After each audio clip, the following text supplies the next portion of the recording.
Hello दोस्तों, स्वागत है आपका स्टडी आईक्यू में। और मैं अभिनव राज आपके लिए एक नोटिफिकेशन कम अनाउंसमेंट वीडियो लेकर आ गया हूं और ये है regarding RBI grade B exams. और आरबीआई ग्रेड बी एग्जाम्स के नोटिफिकेशन आ गए हैं और उनको हम बहुत ही डिटेल में डिस्कस करने वाले हैं। लेकिन उससे पहले मैं आपको कोर्स लॉन्च के बारे में बता दूं कि आरबीआई ग्रेड बी एग्जाम के लिए हमारी कोर्स जो है वो लॉन्च हो चुकी है। और इस कोर्स में आप देख सकते हैं कि मोर देन 1400 वीडियोस हैं, क्विजेज हैं, लेक्चर के नोट्स हैं और यहाँ पर पूरी कोर्स की डिटेल दी गई है। आप बहुत अच्छे से डिटेल में देख सकते हैं इन चीजों को।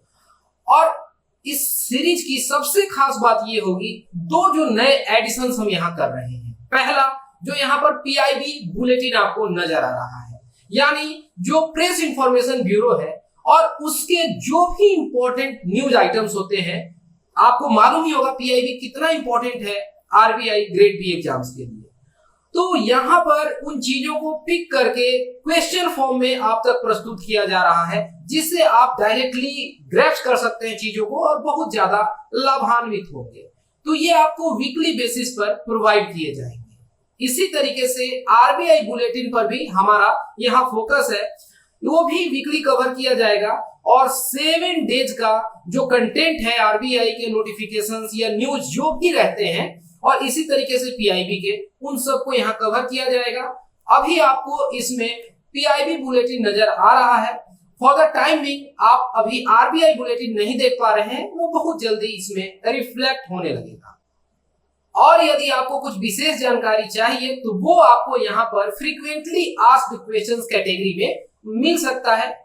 इसके अलावा भी अगर आपके मन में कोई दुविधा या क्वेश्चन रह जाता है तो ये लेट्स चैट ऑप्शन में जाके यहाँ पर आप बात कर सकते हैं और विशेष जानकारी इकट्ठा कर सकते हैं। तो कुल मिला के आप देखें कि ये आरबीआई ग्रेड बी का जो एग्जाम है, कब होना है एग्जाम, ये पहले डेट बहुत इंपॉर्टेंट है ताकि आप चीजों को एनालाइज कर सकें, सोच विचार कर सके कि हमारे पास कितना वक्त है, किस तरीके से हमें कहां फोकस करना है। तो जो इसका फेज 1 होगा वो होगा 28 मई 2022 को और जो फेज 2 होगा वो होगा 25 जून 2022 को। यानी आपके पास समय ठीक ठाक है, एम्पल टाइम कहेंगे, यानी बहुत ज्यादा भी नहीं है, बहुत कम भी नहीं है। सही ढंग से अगर आप टाइम का यूटिलाइजेशन कर रहे हैं तो ये बेस्ट टाइम है आपकी तैयारी को स्टार्ट करने के लिए। देखिए यहाँ पर ये एम्प्लॉयमेंट न्यूज है 26 मार्च से लेके 1 अप्रैल 2022 के लिए रिजर्व बैंक ऑफ इंडिया की तरफ से। यहाँ आप देख सकते हैं नोटिफिकेशन। और इस तरीके से ये न्यूज़पेपर का आइटम आपको समझ आ रहा है कि रिक्रूटमेंट है for the post of officers in grade B. ये डायरेक्ट रिक्रूटमेंट है और प्रोबेशन है और इसमें हम अच्छे से चीजों को समझते हैं। जैसा कि आप यहाँ देख पा रहे हैं, यहाँ पर बताया गया है कि एलिजिबिलिटी आप पहले इंश्योर कर लीजिए कि जब आप अप्लाई कर रहे हैं उससे पहले क्या आप सारे कंडीशंस को फुलफिल कर रहे हैं, ऑब्वियसली। और यहाँ पर देखेंगे चीजों को कि ऑनलाइन एप्लीकेशन भरना है। मोड ऑफ एप्लीकेशन जो है केवल और केवल ऑनलाइन है और इसके लिए आप www.rbi.org.in पर जाएंगे। इसके अलावा कोई सबमिशन का मेथड नहीं है। यहाँ पर कुछ इंपॉर्टेंट डेट्स दी गई हैं जिन्हें आप देख सकते हैं, ये जिसके बारे में हम लोग चर्चा कर लिए। और देख लीजिए जो रजिस्ट्रेशन करना है या फी पे करना है वो आप कर सकते हैं 28 मार्च 2022 से लेके 18 अप्रैल 2022 तक और वहां उस दिन शाम के 6 बजे तक। हर बार की तरह मेरा इस बार आपको यही सलाह है कि जितना जल्दी हो सके फॉर्म को भर दे, तैयारी में लग जाए। फॉर्म भरा जाता है, इंडावर का नहीं सोचना चाहिए सर्वर उस दिन स्लो हो जाए, क्या हो जाए, है ना। और जो फेज 1 है 28 मई और फेज 2 जो है पेपर 1, पेपर 2, पेपर 3 ये सब ऑनलाइन मोड में होगा 25 जून को। इसी तरीके से ये देखें कि ये डायरेक्ट रिक्रूटमेंट वाला था ग्रुप बी में। और यहाँ पर हम देख रहे हैं जो बाकी कैटेगरीज हैं उसका जो है पेपर फेज 1 का वो होगा जुलाई 2 को और फेज 2 जो है ये ऑनलाइन या रिटन एग्जाम जो है ये अगस्त में होगा। और यहाँ पर डेट जो है वो कंफर्म नहीं किए गए हैं तो उसके बारे में हम विशेष अभी चर्चा नहीं कर रहे हैं। ओके, अब देख लीजिए यहाँ पर आगे बताया गया है कि एग्जाम जब आप देने आएंगे तो किसी भी तरीके का इलेक्ट्रॉनिक्स गैजेट वगैरह अलाउड नहीं होगा। ये सब कुछ बताने की बात ही नहीं है। सीट के बारे में जान लें। तो आप यहां पर देखते हैं कि टोटल 238 रिक्तियां हैं, जिसमें 109 ऑन रिजर्व कैटेगरी में है, 32 जो है शेड्यूल कास्ट के लिए है, शेड्यूल ट्राइब के लिए 15, ओबीसी के लिए 59 यानी 59 और 23 जो है इकोनॉमिकली वीकर सेक्शन ईडब्ल्यूएस के लिए। और फिर यहाँ पर persons with benchmark disability category में आप देखेंगे कि इस तरीके से बांट कर सीटों को बता दिया गया है 5, 7, 6 और 4। इसी तरीके से जो officers in grade B DR DPR हैं, यहाँ पर टोटल वैकेंसीज 31 है यानी 31, इसमें अनरिजर्व है 11, फिर 4 है एससी एसटी के लिए 5 और फिर ओबीसी में 8 और ईडब्ल्यूएस के लिए 3 सीट। आप इस तरीके से जान गए। आगे यहाँ पर और भी कैटेगरीज हैं, जैसे देख लीजिए यहाँ पर राज्यसभा कैटेगरी में टोटल 6 सीट है, डीएसआईएम कैटेगरी में 25 सीट है और assistant manager protocol and security में टोटल 3 सीट है, जिसमें से आप देख रहे हैं कि एक अनरिजर्व कैटेगरी में है और यहाँ पर 2 जो है वो है शेड्यूल कास्ट के लिए। बैकलॉग वगैरह सब कुछ यहाँ पर इंक्लूड किया गया है, जो ब्रैकेट में बताया गया है वो बैकलॉग को बता रहा है। ठीक, ओबीसी कैटेगरी से जो लोग बिलोंग करेंगे तो वहां पर बताया गया है कि जो आपका ओबीसी सर्टिफिकेट है वो 1 जनवरी 2021 का या उसके बाद का होना चाहिए, लेकिन जो क्लोजिंग डेट है एप्लीकेशन का उसके पहले का होना चाहिए। इन बातों का ध्यान रखेंगे। यहाँ पर विशेष तौर पर पूरा डेफिनेशन बताया गया है ईडब्ल्यूएस का, पर्सन्स विद बेंचमार्क डिसेबिलिटी, सब कुछ कि आपको किसी भी तरीके का कोई कंफ्यूजन ना रहे। अब आगे यहाँ पर सर्विस कंडीशन और करियर प्रोस्पेक्ट्स बताया गया है। अपने आप में ये इतना अच्छा जॉब है, इतनी अच्छी पर्क है, सैलरी है। और यहाँ देख रहे हैं कि फॉर ग्रेड ए ऑफिसर्स जो है ये बेसिक पे है 44,500 पर मंथ इन स्केल, और ये पूरा डिटेल दिया गया है। इसके अलावा कई तरीके के अलावेंस होते हैं। ग्रेड बी के लिए बता दिया गया है। यहाँ पर बताया गया है कि सीनियोरिटी जो होगा वो किस बेसिस पर होगा। तो candidate selected from recruitment for the post of officers in grade B general stream will join general cadre and candidate selected from recruitment of the post of grade B, जो special यहाँ पर है वो इस category को join करेंगे। यहाँ पर उनमें सेपरेशन करके दिखाया गया है। अपार्ट फ्रॉम दिस आप ये भी देख लीजिए एलिजिबिलिटी कंडीशन, तो नेशनलिटी वगैरह की बात की गई है। ये सब कुछ जो जनरल सारे बैंक्स के लिए होता है कुछ वैसा ही है।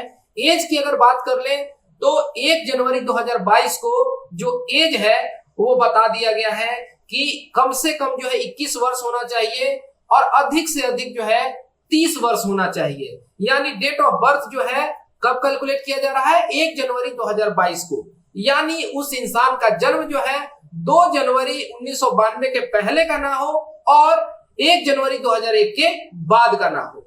अब इसके में कई तरीके के एज रिलैक्सेशंस दिए गए हैं, जो आप देख सकते हैं कि 5 वर्षों का एज रिलैक्सेशन है शेड्यूल कास्ट में और शेड्यूल ट्राइब कैटेगरी में। इसी तरीके से 3 साल का मैक्सिमम यहाँ पर रिजर्वेशन में आप देखते हैं छूट है, एज लिमिट में रिलैक्सेशन है ओबीसी कैटेगरी में। और फिर 5 वर्ष के लिए एक्स एम्प्लॉइज के लिए है ऑफ बैंकिंग इंस्टीट्यूशंस। ये सब कुछ आप देख लेंगे डिटेल में।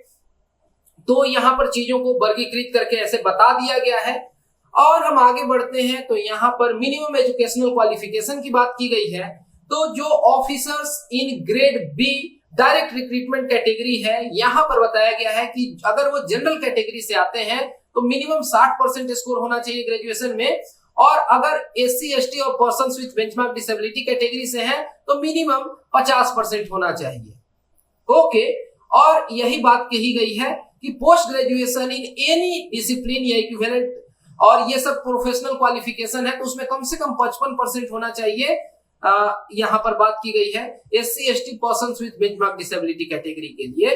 अगर हम सारे सेमेस्टर्स का एग्रीगेट देख लें तो ये सब कुछ यहाँ बता दिया गया है। आगे चल के जो स्पेशल कैटेगरी है यहाँ पर मास्टर डिग्री इन इकोनॉमिक्स की बात की गई है, जैसा कि आप यहाँ देख सकते हैं। ये सब कुछ भी यहाँ दिया गया है। और फिर यहाँ पर जैसे कि जो डीएसआईएम कैटेगरी है यहाँ पर स्टैट्स में या मैथमेटिकल स्टैट्स, मैथमेटिकल इकोनॉमिक्स या इकोनोमेट्रिक्स, ये सब में आपके पास मास्टर्स होना चाहिए। जो असिस्टेंट मैनेजर राज्यसभा की बात की गई है तो यहाँ पर कुछ खास तरीके के क्राइटेरिया है कि यहाँ पर 2nd क्लास मास्टर्स डिग्री जो है इन हिंदी या Hindi translation with English as a subject in bachelor degree level, ये हो गया। और 2nd class masters degree in English with Hindi as a subject at the bachelors level, इस तरीके से बताया गया है। और डिजायरेबल जो यहाँ बात की गई है कि लैंग्वेज जो है बाइलिंगुअल वर्ड प्रोसेसिंग होने का। असिस्टेंट मैनेजर प्रोटोकॉल और सिक्योरिटी में तो आप समझ रहे हैं कि यहाँ पर क्या है कि वो वॉच एंड वर्ड अरेंजमेंट की बात होगी, सिक्योरिटी रिलेटेड बातें होंगी। तो यहाँ पर एलिजिबिलिटी क्राइटेरिया में आपको देखने को मिलेगा कि कम से कम 5 साल का यहाँ पर कमीशन सर्विस होना चाहिए किसी आर्मी, नेवी या एयरफोर्स में, ठीक है। इमरजेंसी कमीशन ऑफिसर्स या शॉर्ट सर्विस कमीशन ऑफिसर जो है should have rendered at least 5 years। इन बातों पर आपका फोकस होना चाहिए, ये सब कुछ बता दिया गया है। और यहाँ पर सीजीपीए जो है उसको मार्क्स में कितना माना जाएगा ये सब कैलकुलेट करके बताया गया है। यहाँ पर ऑनलाइन सेंटर्स की बात की गई है, आप सुविधा अनुसार अपना सेंटर देख सकते हैं, अच्छे से डिटेल में बता दिया गया है। और यहाँ पेपर 2 के सेंटर्स दिए गए हैं, ये सब कुछ आप देख सकते हैं। फी की अगर बात कर ली जाए तो एससी, एसटी और persons with benchmark disability category में 100 रुपए है। और जनरल, ओबीसी और ईडब्ल्यूएस यहाँ पर जो ग्रेड बी डीआर जनरल है, डीपीआर और डीएसआईएम है यहाँ पे 850 रुपए।